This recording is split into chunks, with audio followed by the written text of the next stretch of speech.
आजची अपडेट देण्यासाठी मी आता मुंबई अहमदाबाद महामार्ग जो आहे राष्ट्रीय महामार्ग त्या ठिकाणी उभी आहे आणि दुर्वेशचं तुम्ही जर पाहायला गेलं तर मस्तान नाका तिथे वाहतूक कोंडी नाहीये। मात्र मस्तान नाकाच्या पुढे आलो, दुर्वेशच्याही पुढे आलो तर आपल्याला हलोली, साया, बोट आणि पुढेही खानिवडेपर्यंत ट्रॅफिक लागलेली आहे, चक्का जाम आहे। मी आता डिसेंट दरबार या हॉटेलच्या समोर उभी आहे आणि तुम्ही पाहू शकतात की जे मुंबईकडे जी जाणारी वाहतूक आहे त्या बाजूने मुंबईकडे जी जाणारी वाहतूक आहे त्या ठिकाणी पूर्ण वाहतूक कोंडी झालेली आहे आणि तसेच जे अर्धे जे वाहन चालक आहे ते आउटसाइडने म्हणजे मात्र तो जो मुंबई महामार्ग आहे, मुंबईकडे जो जाणारा मार्ग आहे तो पूर्णपणे आजही चक्का जाम आहे। मात्र मस्तान नाका या ठिकाणी वाहतूक जी आहे ती सुरळीत आहे।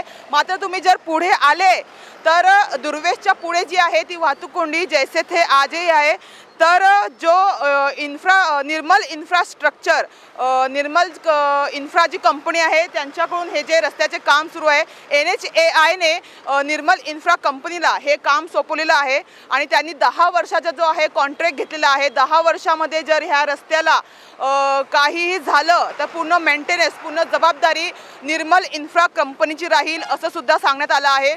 मात्र त्यांचं नियोजन शून्य असल्यामुळे वारंवार या ठिकाणी जी आहे वाहतूक कोंडीची समस्या निर्माण होत आहे। तुम्ही पाहू शकतात आत्ताचे किती वाजलेले आहे,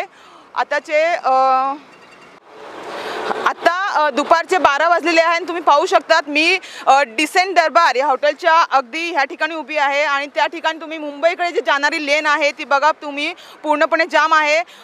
असं समजलं आहे आम्हाला की खानिवडेपर्यंत हा पूर्ण जाम आहे। जेव्हा रॉंग साईडने ही वाहतूक जाते तर तिथूनही जोराने गुजरातकडे जे जाणारे वाहन आहे ते सुद्धा भरधाव वेगात येतात। यामुळे अपघात होण्याची मोठी शक्यता आहे। त्यामुळे वाहन चालकांनी सुद्धा जबाबदारीने सतर्क राहून सुरक्षित वाहने चालवावी।